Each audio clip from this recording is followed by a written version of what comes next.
Shrimad's Divine Grace, founder of Iskana Bhai Charanadavinda Bhakti Vedanta Swami Srila Prabhupada ki, Granthara Shrimadbhagavatam ki, their most merciful Lordship Shri Shri Hari ki, Shri Jagannath Shri Baladev Maya Subhadra ki, Shri Nathaji Shri Balagopal ki jai, Shri Shri Gaurnitai ki jai, Nitai Go Prem. All glories to the assembly. All glories to the assembly. All glories to the assembly. All glories to the Lord Spirit of Guru. Om Namo Bhagavate Vasudevaya. Om Namo Bhagavate Vasudevaya. Om Namo Bhagavate Vasudevaya. Om Namo Bhagavate Vasudevaya. Om Namo Bhagavate Vasudevaya. Narayanam Namaskritya. Narayanam Namaskritya. Naram Chaiva Narottamam. Naram Chaiva Narottamam. Devim Saraswatim Vyasam. Devim Saraswatim Vyasam. Tato Jayamudiraya. Tato Jayamudiraya. Astaprayashu Bhadreshu. Astaprayashu Bhadreshu. Nityam Bhagavata Sevaya. Nityam Bhagavata Sevaya. Bhagavati Uttama Shloke. Bhagavati Uttama Shloke. Bhaktir Bhagavati Naishtaki. Bhaktir Bhagavati Naishtaki. trying to do two things at the same time. It doesn't work with the mind. I was saying the other day, get your mind engaged in one idea and then keep it on that track. By regular attendance in classes on the Bhagavatam and by rendering service to the pure devotee, all that is troublesome to the heart is almost completely destroyed. In loving service under the personality, God who is praised with transcendental songs is established as an irrevocable star. We're reading from Shrimadbhagavatam, Canto 1, Chapter 10, Text 6. Nadhayo Vyadhaya Klesha Nadhayo Vyadhaya Klesha Daiva Bhutatma Hetava Daiva Bhutatma Hetava Ajata Satra Abhavan Ajata Satra Abhavan Jantunam Rajni Karhichit Jantunam Rajni Karhichit Nadayo Vyadaya Klesha Daiva Bhutatma Hetava Ajita Satrava Bhavan Jantunam Rajni Karichit Nadayo Vyadaya Klesha Daiva Bhutatma Hetava Ajita Satrava Bhavan Jantunam Rajnikat Karichit Nadayo Vyadaya Klesha Daiva Bhutatma Hetava Ajita Satrava Bhavan Jantunam Rajnikar Hichit. Please chant. Nadayo Vyadaya Klesha Nadayo Vyadaya Klesha Daiva Bhutatma Hetava Ajata Shatra Bhavan Ajita Sattva Bhavan Jantunam Rajnikar Jantunam Rajnikarichit Nadayo Vyadaya Klesha Daiva Bhutatma Hetava Ajata Satra Bhavan Rantam Kumadhi Hari said Nadayo Vyadaya Klesha Nadayo Vyadaya Klesha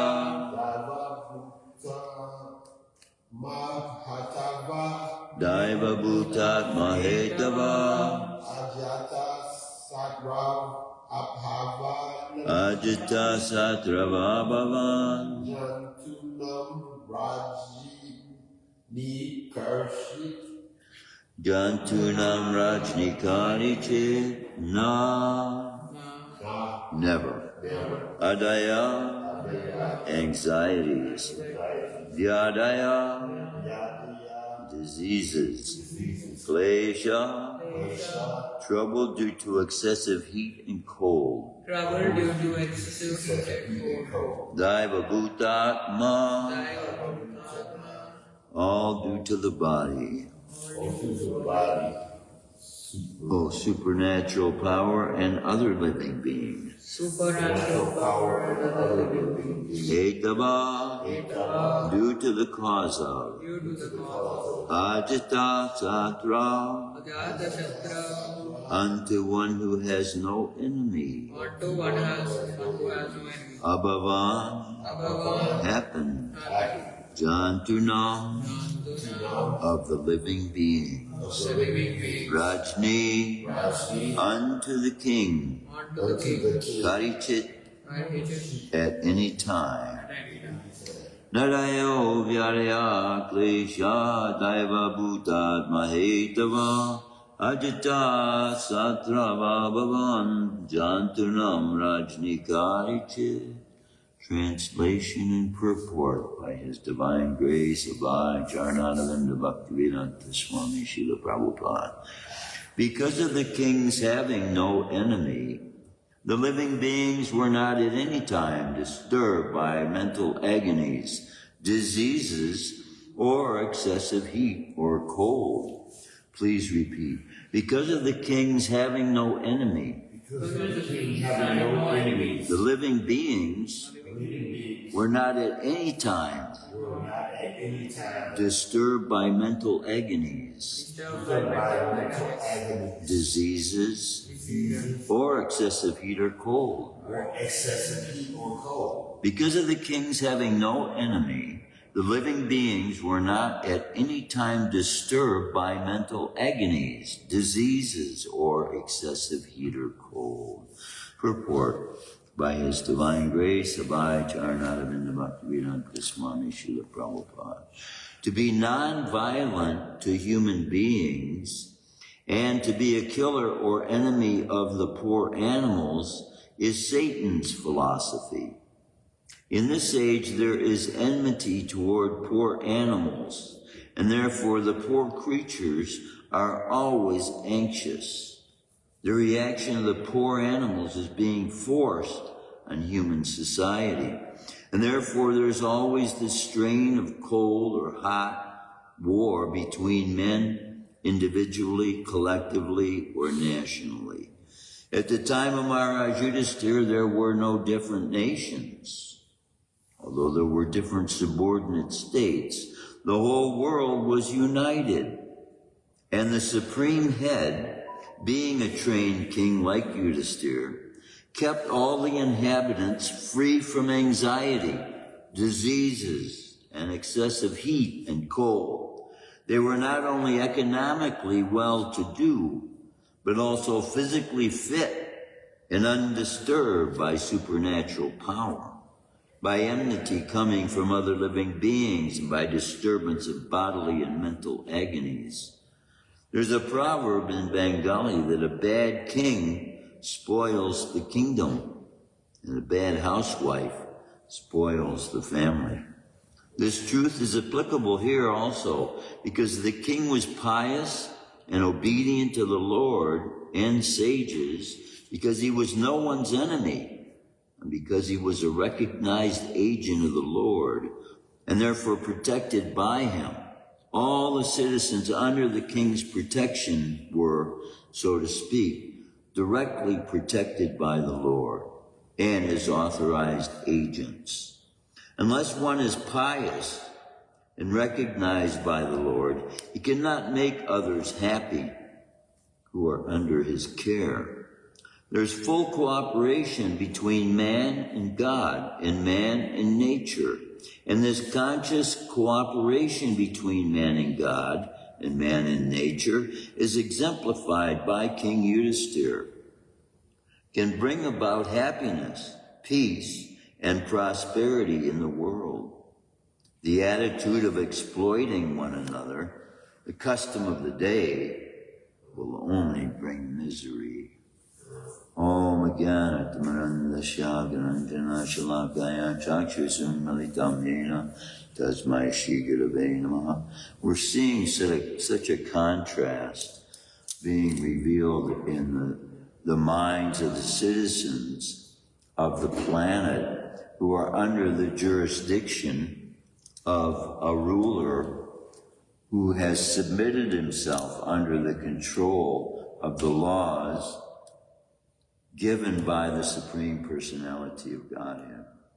And this reveals to us the purpose of these examples being given to us is for us to realize the higher standard that was on the planet at one time as far as people's experience of peacefulness and their ability to cooperate with one another and work towards common goals, and seeing the whole earth as a united force. Then, right now, we have no written histories, for the most part, in the nations of the world, about a time in which the whole world was at peace, and all the nations of the world were experiencing one form of government cooperatively,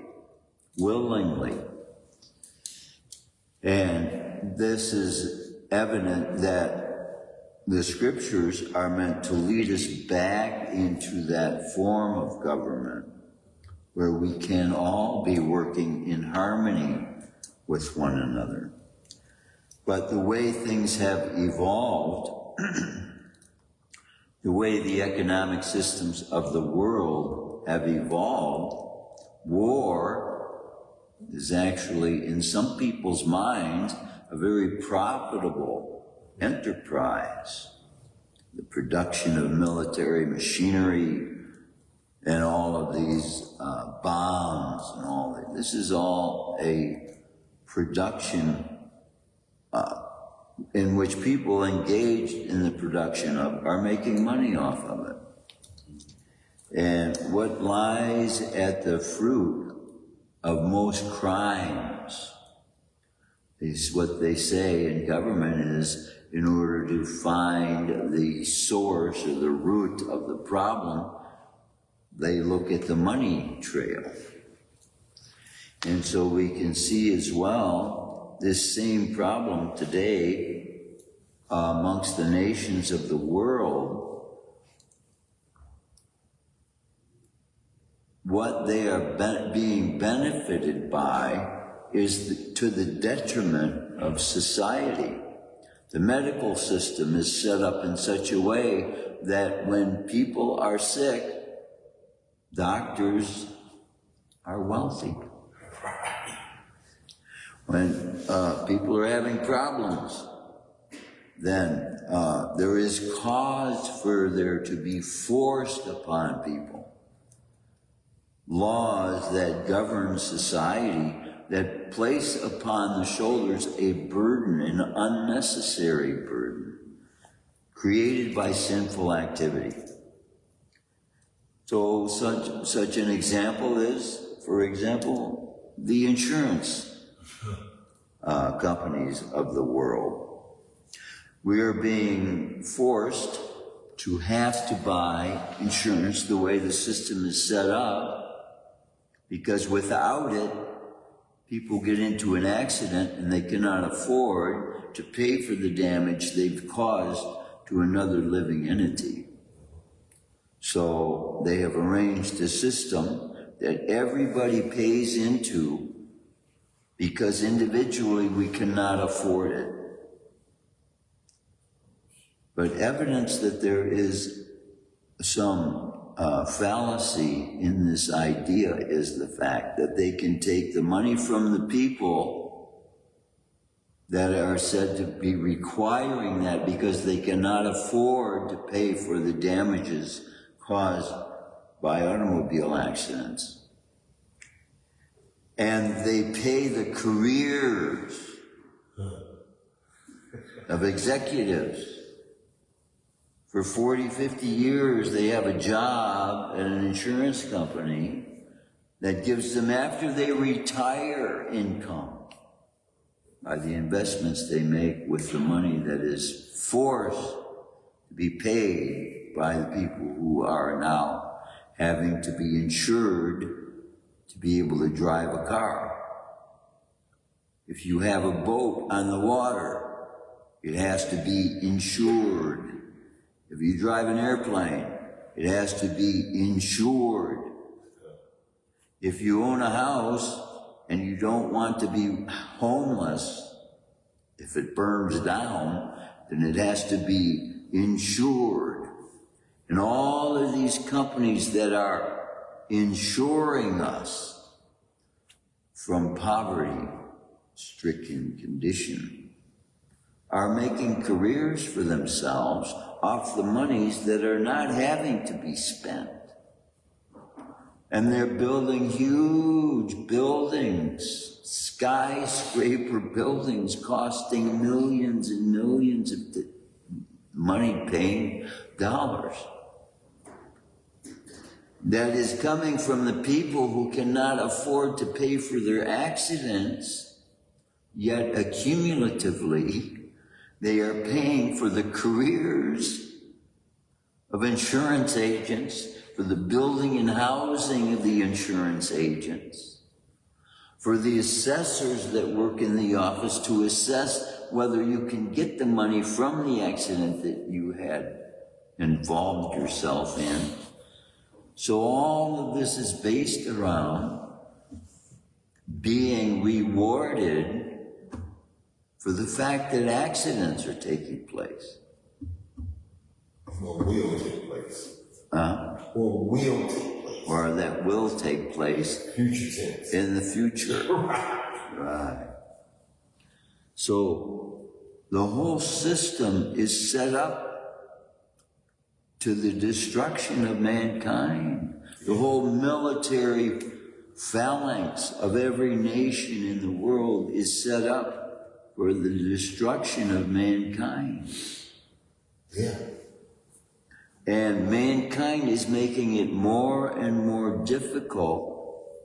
The leaders of the nations of the world, I should say, who are members of mankind, and remember, they are members of humanity as well. But by their decisions, human life is being complicated, which once used to be simple. About 200 years ago, more than 90% of the population were engaged in the production of food. Everybody recognized eating as a necessity of life that everybody was having to do, and nobody was doing it for anybody else. Everybody was creating their own food, with the exception of the very wealthy. And they were having big, huge farms themselves. It was common for one person to have responsibility of hundreds of acres of land, in fact, too. So landowners own more than just one little tiny plot of land. They owned many, many acres.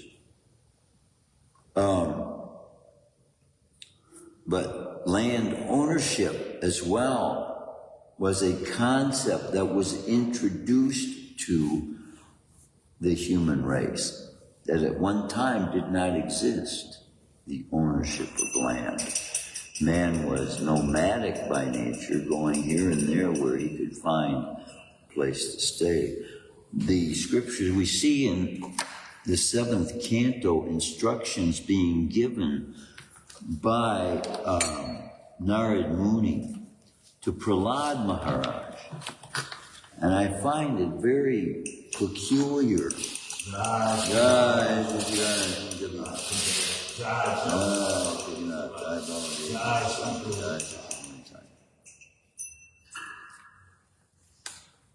Prahlad Maharaj, by Krishna's mercy and by Krishna's gift to him, he was given the ability to travel all over the universe. And in his travels, he found the association of a very advanced yogi O King of the earth.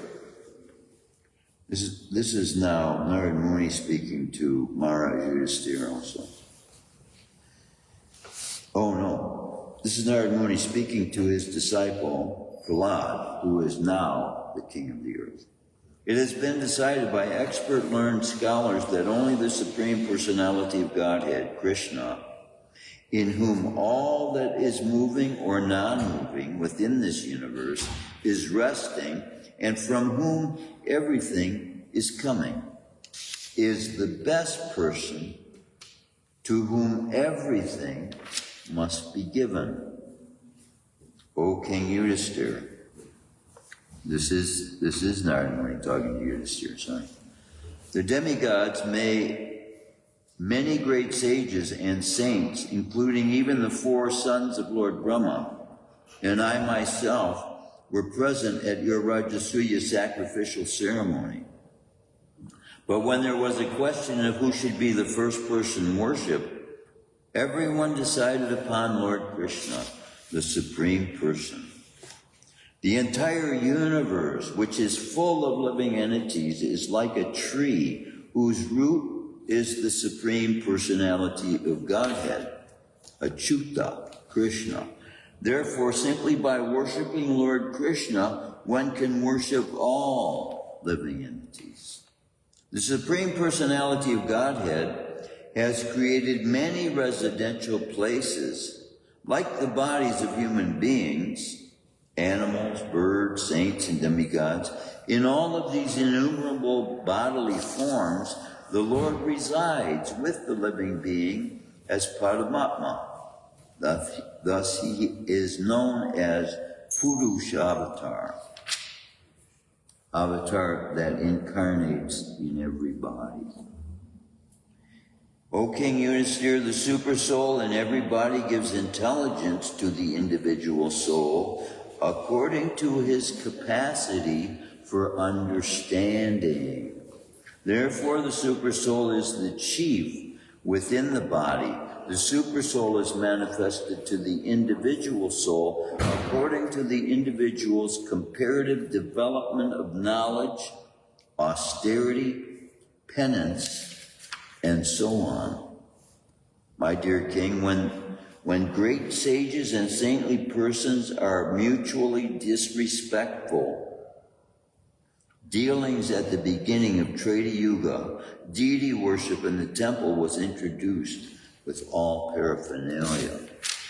So in order to keep human beings from personally offending Krishna, then deity worship was established. Sometimes a neophyte devotee offers all of the paraphernalia for worshiping the Lord, and he factually worships the Lord as the deity.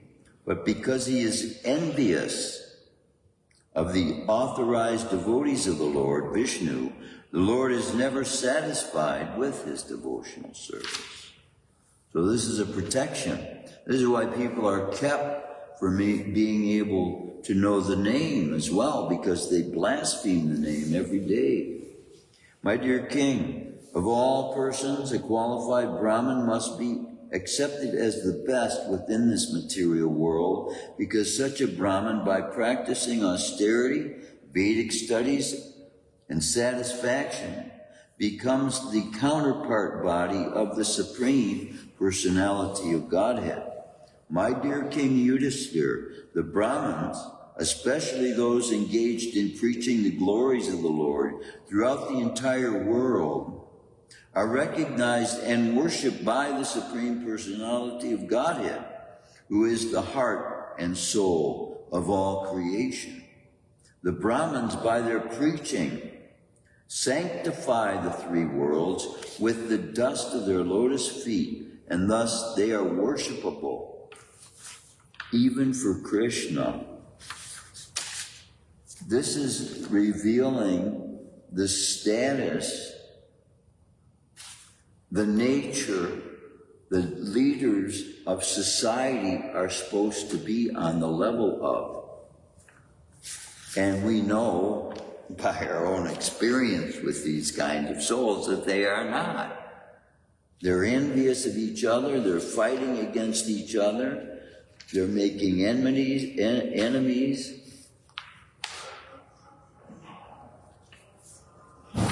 Okay. Now, I saw it every time I see these references and I try to go back to them. Can't find it. They're recorded in my mind, but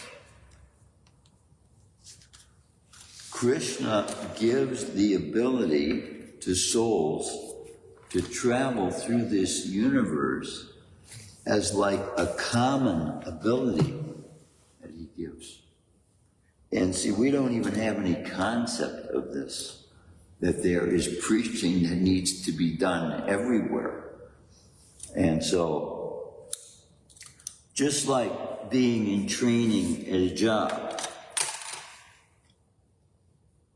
the boss may give us a side work that kind of leads us up to the qualification that we're going to eventually be given. So in this material world, we begin engaged in Krishna's preaching activities, gradually developing more and more the qualities necessary to be able to preach effectively by understanding. See, there is the science they're calling psychology now, that they've created, right, in the colleges of the world, which is a study of the way the mind functions, basically, in human beings, and seeing that not all minds are functioning the same way. There is the term common sense, which seems to suggest that there is amongst human beings certain concepts that everyone would share together. But in this day and age, we're seeing a difference now established in what is being determined as normal and common. So all these perspectives of humanity that human beings have previously taken to be the norm are now being questioned by a new generation of people that are coming into existence, that were brought into existence by souls, much like our mother and father were not realized. They brought us into existence without knowing how to bring souls from the heavenly dwellings. Because this planet is meant to be turned into a heavenly dwelling. But in that, Krishna, foreseeing all the souls that are here wanting to manifest, he makes a way most simplistic for us because of the fallen nature we are in. But we can take joy and happiness in the fact that he cares enough to be able to reach down to those of us who are finding ourselves in the most fallen state. Born, as we say, Om Jnana Tamarandasya, I was born in the darkness of ignorance. We have no recollection of the fact that we had been sent here and why.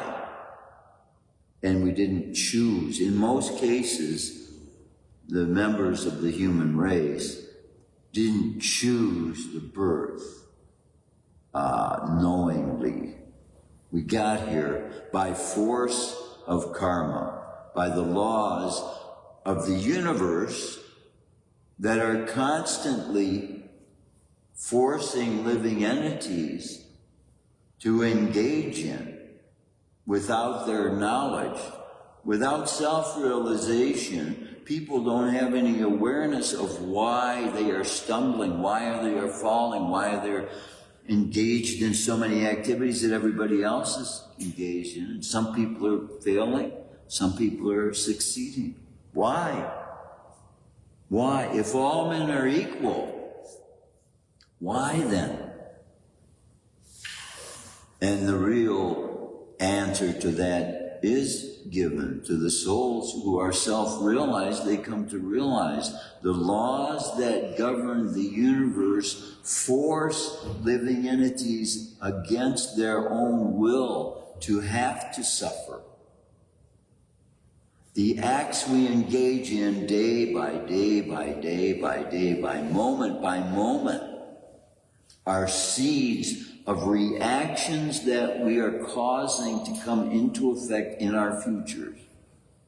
Every thought, every act we engage in using the energy that we have, then is the cause we will, and why we are now experiencing the very situation we are in.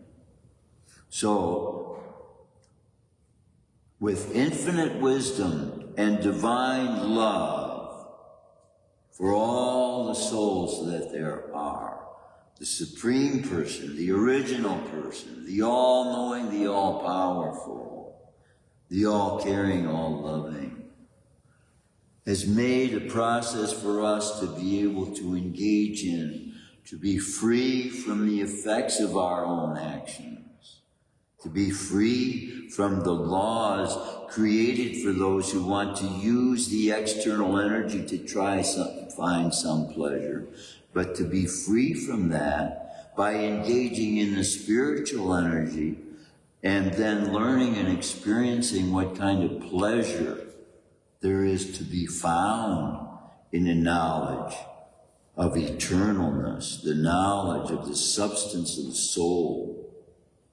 Satchidananda. And all by dialing the phone number of the Supreme Personality of Godhead. Hare Krishna, Krishna Krishna, Hare Hare, Hare Rama, Rama Rama, Hare Hare. A song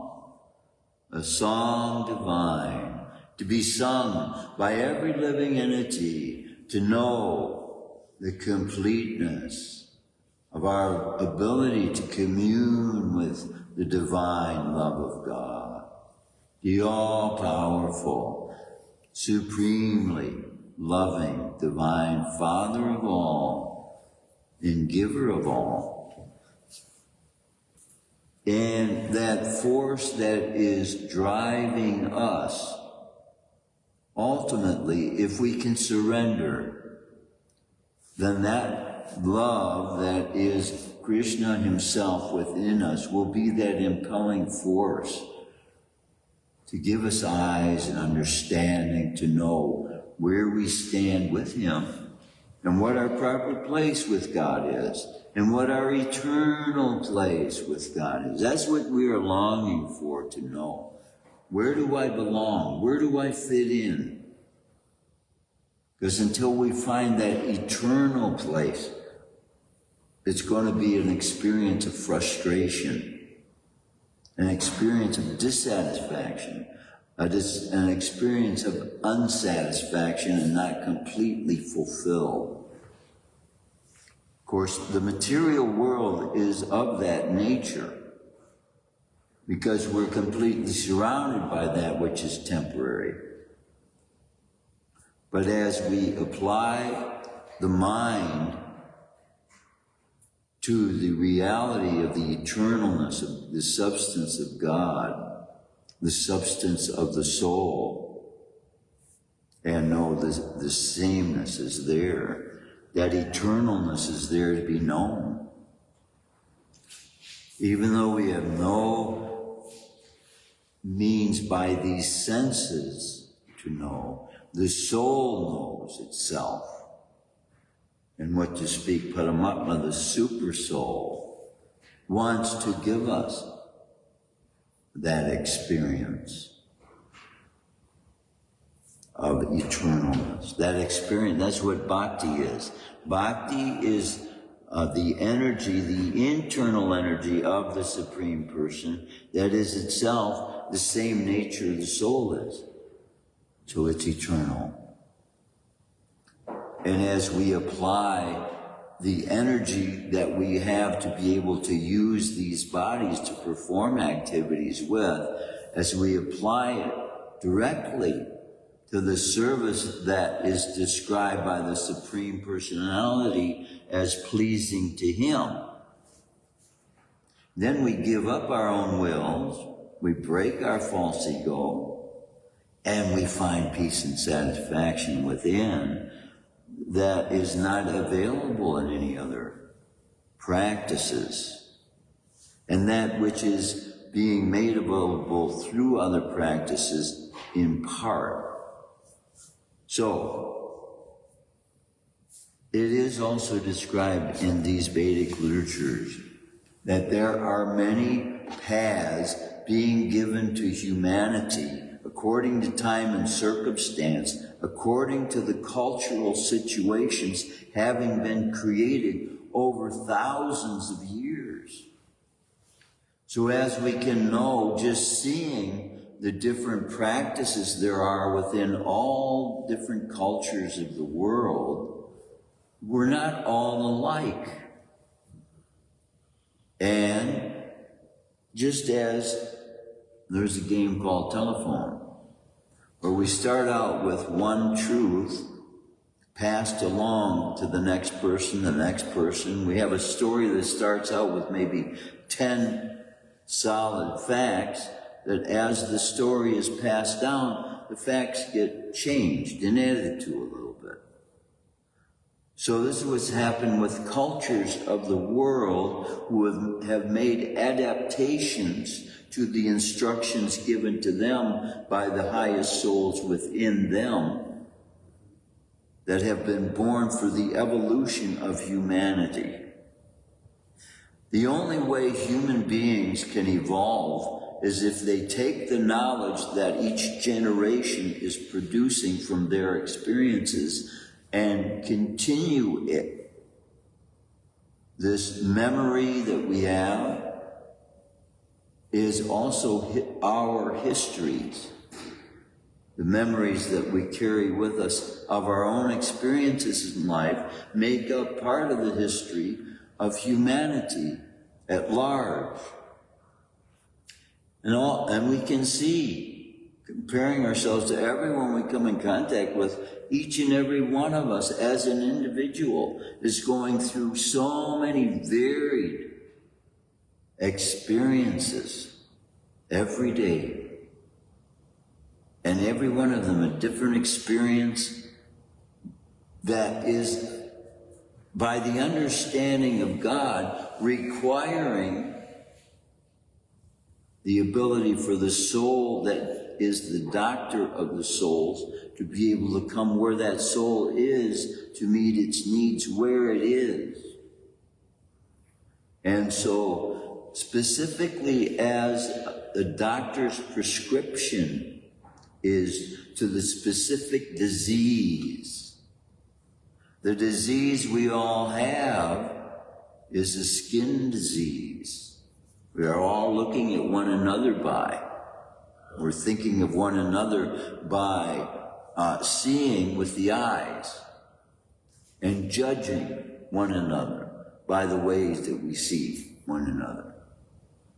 Therefore, the mind has to be trained for the eyes to be able to see, the mind to be able to understand, and know the purpose of God for us to be able to help others understand their purpose. This is the purpose of self-realization. We come to self-realization not only for the self, we come to self-realization to be able to share the knowledge we gain with all those who are not self-realized.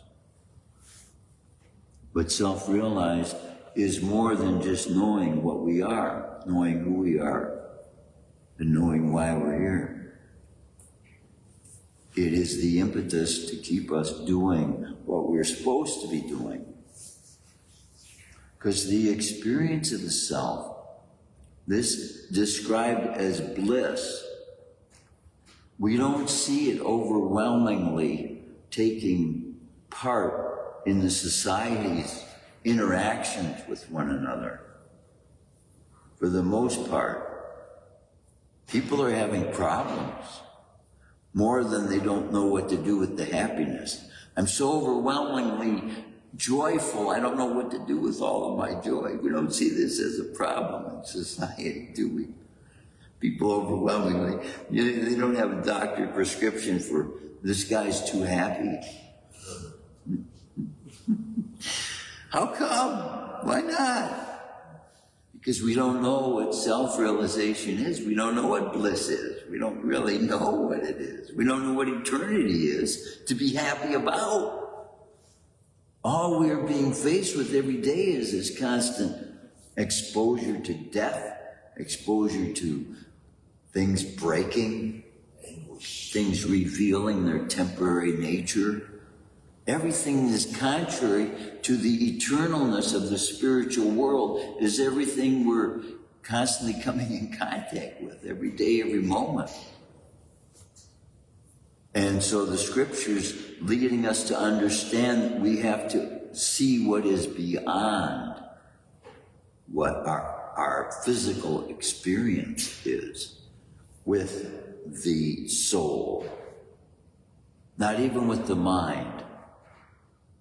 The soul is in and of itself able to conceive and conceptualize the realities of God. But until we come to that place of full realization, we are left with a mind that needs to be trained. And so the mind can be either of a material nature or of a spiritual nature. And it is that immersing it in the material energy for millions of years, we have been using it for our pleasures. And we don't recognize that. We don't think of it as something that we have to overcome every moment by moment, every day by day. We think of it as our friend, which it is meant to be. But it is not our friend until we train it to be the friend. And so who are we? This is the ability to distinguish between who we are and who the mind, what the mind is.